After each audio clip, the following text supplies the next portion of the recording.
Excellences, Monsieur Évariste Ndayishimiye, Président de la République du Burundi, Président en exercice de l'Union africaine, parrain de la 7e session ordinaire du CHESD, chers frères. Excellences, Monsieur Claude Rameau-Biro, ministre de la Défense et Reconstruction de l'Armée, représentant du président Faustin Archange Touadéra, Excellences, Monsieur Raymond Zéphirin Mboulou, ministre de la Défense nationale de la République du Congo, représentant personnel de son Excellence Monsieur Denis Sassou Nguesso, président de la République du Congo, parrain de la 6e session ordinaire du CHESD, honorable président de l'Assemblée nationale,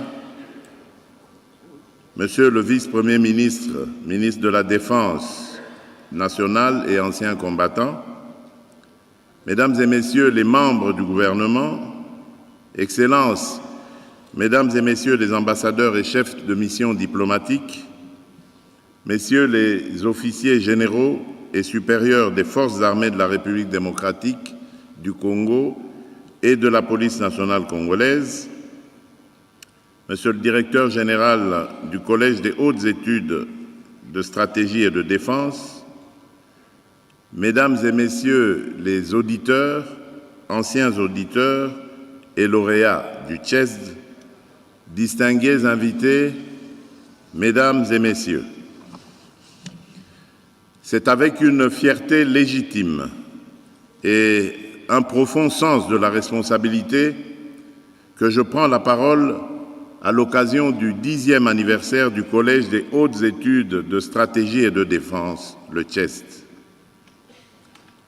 Il y a 10 ans, le 5 janvier 2016, une ambition prenait corps: doter la République démocratique du Congo d'un lieu d'excellence où se pense la sécurité de la nation, où se prépare la décision stratégique et où se forment les femmes et les hommes appelés à servir l'État au plus haut niveau.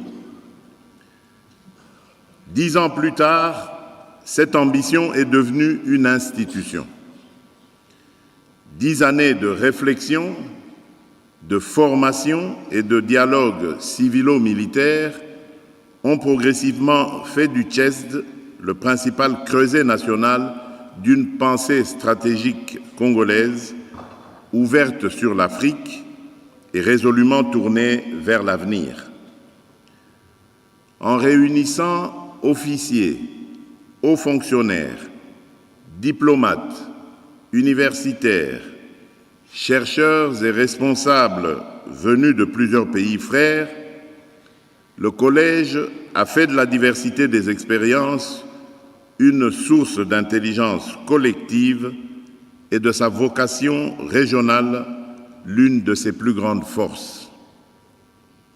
Je rends un hommage appuyé à ses dirigeants successifs, à ses enseignants, à ses personnels, à ses partenaires, à ses auditeurs, ainsi qu'à son réseau d'anciens.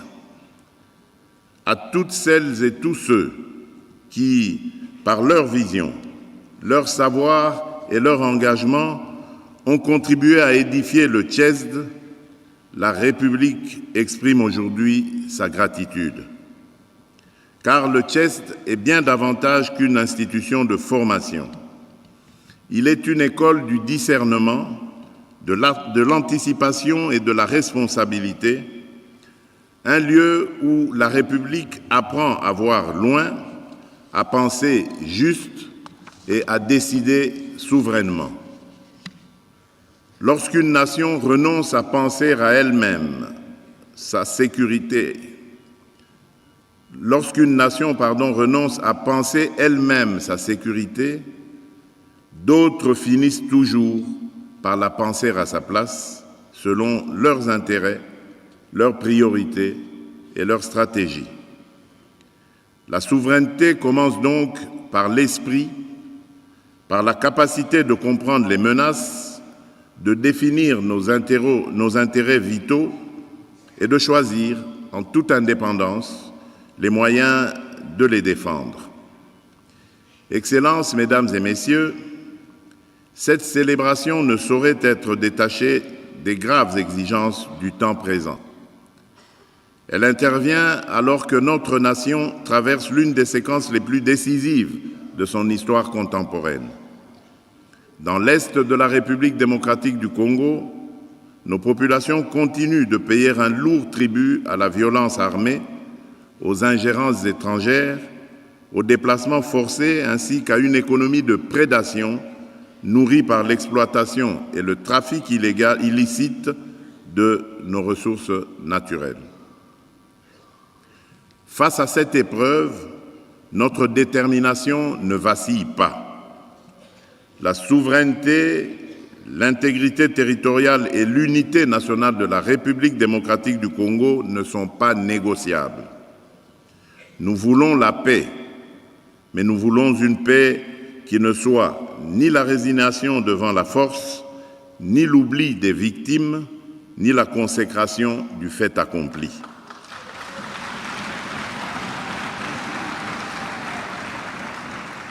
Nous voulons une paix juste, vérifiable et durable, une paix fondée sur le retrait des forces étrangères non invitées, la cessation de tout soutien aux groupes armés, leur désarmement effectif, la protection des populations civiles et le rétablissement de l'autorité de l'État sur chaque portion du territoire national. C'est cette exigence qui guide notre engagement dans les initiatives conduites sous l'égide de l'Union africaine ainsi que dans les processus de Washington et de Doha. Nous faisons résolument le choix du dialogue et de la diplomatie. Mais une diplomatie crédible doit pouvoir s'appuyer sur un État fort, une défense organisée, des institutions respectées et une vision stratégique cohérente. Il n'existe à cet égard aucune contradiction entre la recherche de la paix et le renforcement de nos capacités de défense. La paix donne à la défense sa finalité, la défense donne à la paix sa garantie. Dans le même temps, la géographie de la menace s'est profondément élargie. La sécurité ne se joue plus seulement sur les champs de bataille.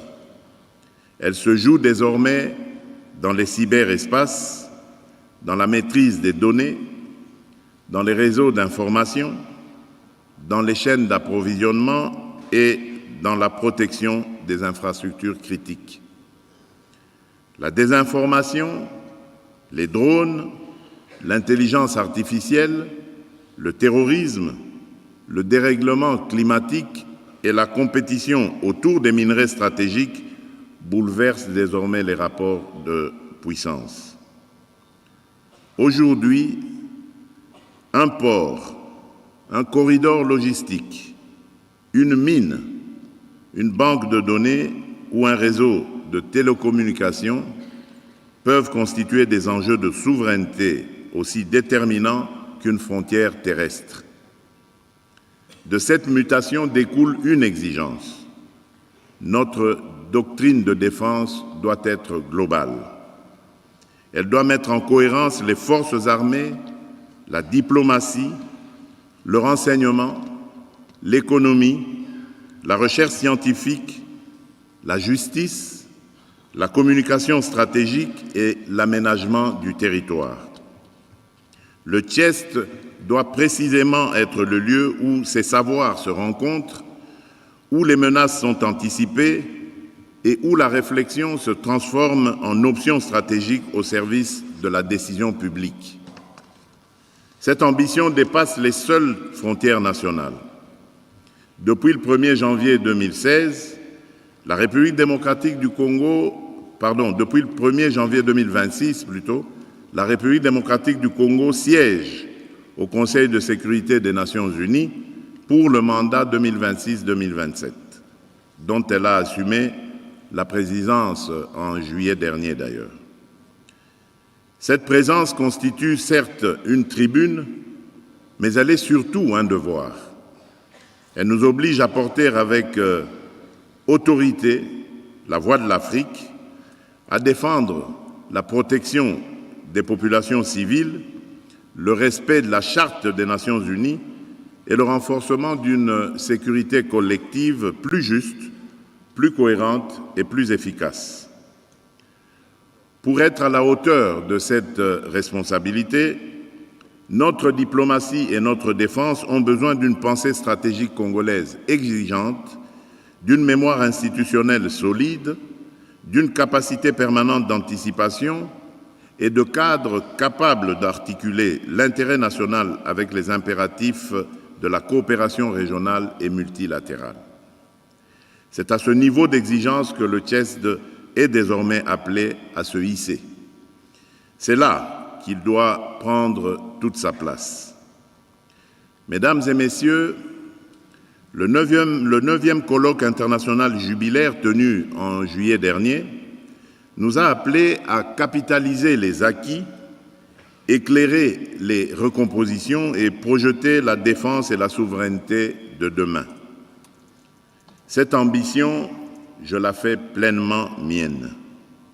Elle doit désormais quitter le registre de l'intention pour entrer résolument dans celui de l'action. La feuille de route 2026-2036 doit devenir à la fois notre boussole stratégique et notre contrat de performance. Une vision clairement assumée, des responsabilités précisément établies, des objectifs mesurables et des résultats régulièrement évalués. Pour sa deuxième décennie, je fixe au Collège 5 priorités majeures. La première est celle de la pensée souveraine. Le CHESD doit renforcer la recherche stratégique, contribuer à l'élaboration de notre doctrine nationale de défense et de sécurité, produire des études de référence et mettre à la disposition des décideurs des analyses rigoureuses, objectives et directement mobilisables. Penser par nous-mêmes est la première condition pour décider librement et agir souverainement. La deuxième priorité est celle de l'anticipation. Le Collège doit se doter d'une capacité permanente de veille stratégique et de prospective fondée sur la maîtrise des données, l'analyse de scénarios, la simulation de crise et l'alerte précoce. Dans un monde marqué par l'incertitude et l'accélération des ruptures, l'État ne peut plus se contenter de réagir aux événements, il doit apprendre à les prévoir, à s'y préparer et, chaque fois que cela est possible, à les infléchir. La troisième priorité est celle de la souveraineté numérique et informationnelle. La cybersécurité, l'intelligence artificielle, la maîtrise des données, la communication stratégique, la lutte contre la désinformation et la protection des infrastructures critiques doivent occuper une place centrale dans les programmes de formation et de recherche du CHESD. Les batailles contemporaines se livrent aussi dans les réseaux, dans les systèmes d'information et dans les esprits. Nous devons être capables d'y défendre nos intérêts, notre vérité et notre souveraineté. La quatrième priorité est celle de l'ouverture africaine et de la coopération régionale. Aucune sécurité nationale ne peut être durablement garantie dans une région livrée à l'instabilité. Le CHESD doit donc approfondir ses partenariats avec les institutions sœurs, les organisations régionales et les centres africains de recherche.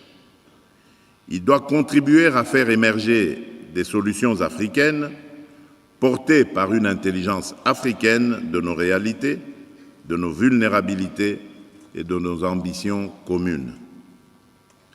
La cinquième priorité, enfin, est celle de l'éthique républicaine. La compétence sans intégrité peut devenir un danger. La puissance affranchie du droit finit toujours par se retourner contre la nation. Toute formation stratégique dispensée au sein de ce collège doit donc être indissociable du sens de l'État, de la fidélité à la Constitution, du respect de la dignité humaine et de la primauté de l'intérêt général. Je demande au gouvernement, et tout particulièrement au vice-premier ministre, ministre de la Défense nationale et ancien combattant, de traduire ces orientations en actes, d'en assurer le suivi rigoureux et de veiller à ce que le Collège dispose progressivement de ressources humaines, scientifiques, technologiques et matérielles nécessaires à l'accomplissement de sa mission. Je souhaite également que le réseau des anciens auditeurs soit pleinement structuré et mobilisé.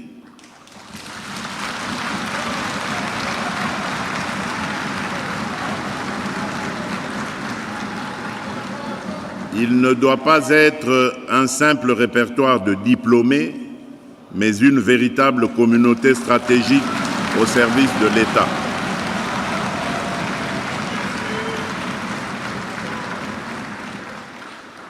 Car le rayonnement d'un collège de cette envergure se mesure aussi à l'influence de ses anciens, à la qualité des décisions qu'ils inspirent et à leur capacité de servir la paix, la souveraineté et la transformation de la nation.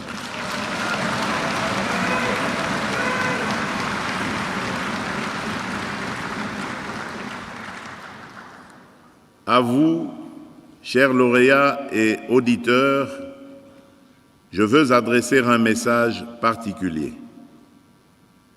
Le savoir reçu ici n'est pas un privilège, il est une responsabilité. Votre diplôme n'est pas seulement l'aboutissement d'un parcours, il constitue un engagement envers la République. Il vous oblige à regarder au-delà de l'urgence, à placer l'intérêt général au-dessus des intérêts particuliers et à décider avec lucidité, courage et hauteur lorsque les circonstances l'exigent. Aux corps académiques, aux cadres et à l'ensemble du personnel du CHEST, j'adresse mes chaleureuses félicitations.